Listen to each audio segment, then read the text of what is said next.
There was an old man named Wallace P. Flynn who lived in a house in the trees. You could smell him for several miles downwind because of his fondness for cheese. For the cheese that was dear to WP was not the mild kind such as breed the cheese of polite society, no. He liked the cheese that was in your face, that stank like socks from a marathon race, cheese that really smelled up the place. Parmesan, Velveeta, Cheddar, Swiss, Romano, Roquefort, Dam, Gouda. There was once a girl bird named Gertrude McFuzz, and she had the smallest plain tail ever was. One droopy droop feather, that's all that she had, and oh, that one feather made Gertrude so sad.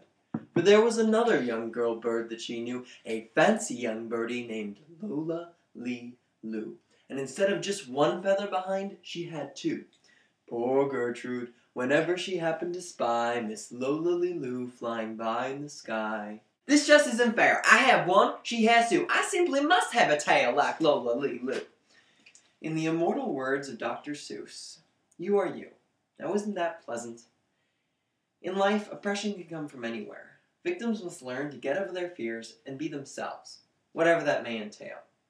Long-Haired Boy, and other poems by various authors. A program about accepting yourself, and the hair is an extension of the self. The last day of school term, the end of term pop quiz. I was the Zen master like Kane out of Kung Fu, but with more hair. That was my moment, my achievement. A little piece of fortune and glory that I wore around my neck like a badge of honor. This kid did good. Sometimes people would think I was unsociable, like I was having some sort of private cosmic joke and they were not included. Why be just a man when you could be a universal man, said the teacher to the irrepressible young student sitting before him. I wasn't thinking that I was better than them or anything, I was just socially awkward. Do I qualify? I heard that they wanted to abolish the N-word.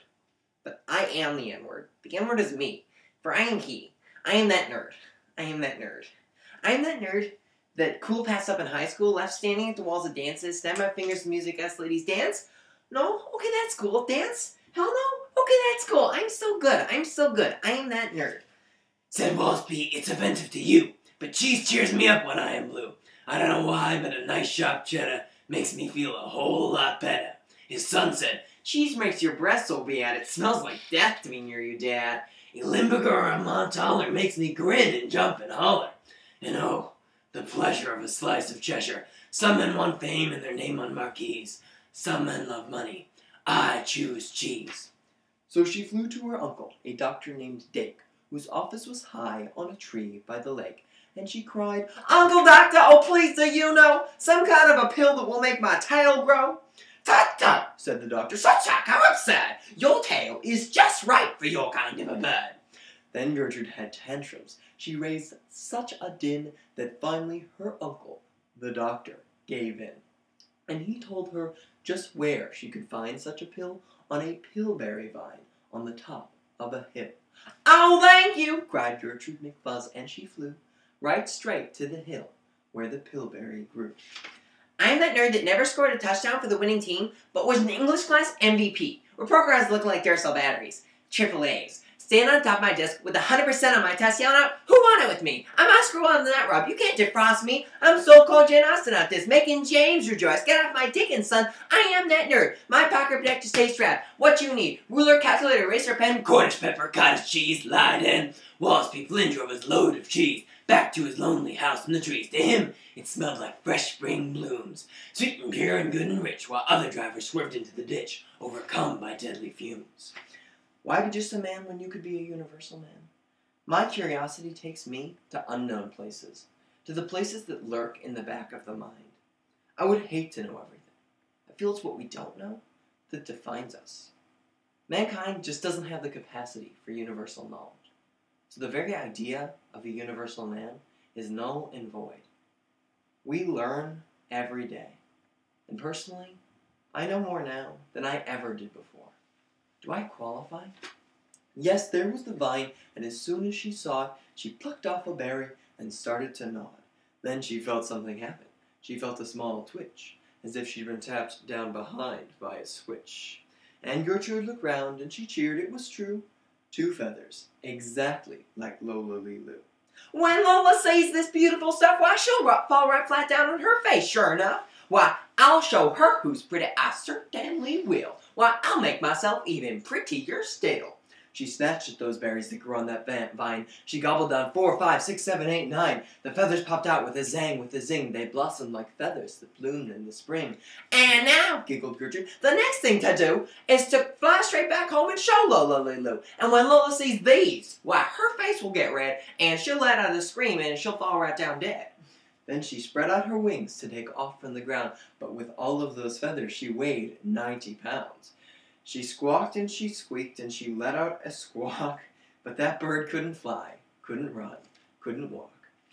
There were stories in the papers about the terrible vapors. Despite neighbors' pleas, Flynn still chomps on cheese. It bubbled and bubbled and smelled like dead fish. He cried, "By George, it smells delicious!" The neighbors called the cheese police, who ordered Wallace B. Flynn to cease. The captain ordered the men to load their guns with butterscotch custard and sticky buns. They fired once and again, bang, bang, and then a blast of lemon meringue. And out of the house came a pitiful cry, "Stop the custard, please no more. The smell of lemon makes me gag." And old man Flynn came out the door. Eventually, his case was tried in court by Chief Judge Jacqueline Hyde. That old cheesehead broke down and cried. "I do relinquish and forswear all cheese, including Camembert, Colby, and even my Monterey Jack gift pack from my aunts in Wisconsin. I never again will face a schmear cask. From now on, this shall be my gola. Life of zero, Gorgonzola." The judge said, "Mr. Flynn, your no cheese pledge is all we need. Now go. You're free." Taking a Louisville Slugger to both controllers while singing, "Maybe next time he'll think before he's a Chico to me." Yes, that nerd is me, that nerd is me. No matter what they say, I will be who I am. Therefore entitled to be the geek with the vast knowledge of manga. Animes and comic books and sleeves are the foundations of our culture. Thus, in the name of Harry Potter, Goku, Gohan, Naruto, Thundercats, Thundercats, Thundercats! There was a boy in our town with long hair. I mean, really long hair. And everybody laughed at him and pointed at him and made fun of him. And when he walked down the street, the people would roar and stick their tongues out and make funny faces. And run in and slam the door and shout at them from the windows until he couldn't stand it anymore. So he sat down and he cried till his whole body shook. But pretty soon, his hair shook too. And it flapped and flapped, and he lifted and flew. With the wind in his hair and the sun in his eyes, we saw him swoop and bank and rise, sort of crying and looking down at all of us here on the ground, till a tiny speck of sun was all we could see of him.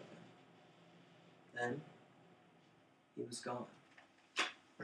And all through that night she was stuck on that hill, and Gertrude McFuzz might be stuck up there still, if her good Uncle Dake hadn't heard the girl yell. He rushed to her rescue and brought along help. To lift Gertrude up almost broke all their beaks, and to fly her back home took almost 2 weeks. And it took almost another week more to pull out all of those feathers. My, Gertrude was sore. And finally, when all of the pulling was done, Gertrude again, behind her, had just one. That one little feather she'd had as a starter, but now that's enough, because now she is smarter. Why be just a man when you can be a universal man? I read books, I travel, I learn through people and places, I live through their eyes and their experience. Why would I want to be a polymath? Why would I want to be a universal man when I can just be a man? I defy that statement, because just being a man is good enough. He wrapped up his cheese in a burlap sack and buried it deep in a hole out back and covered it up and put it in a pipe so he could smell when the cheese got right. And when it began to gurgle and squish and bubble and burble and smell like dead fish, the smell was so awful, so sour, so vile, the skunks had to go lay down for a while. And Mr. and Mrs. Wallace B. Flynn felt right at home by the ocean side, and were very deeply satisfied with sunny days and beautiful views, and a low-fat lunch, and a daily snooze. Live long and prosper, bitches.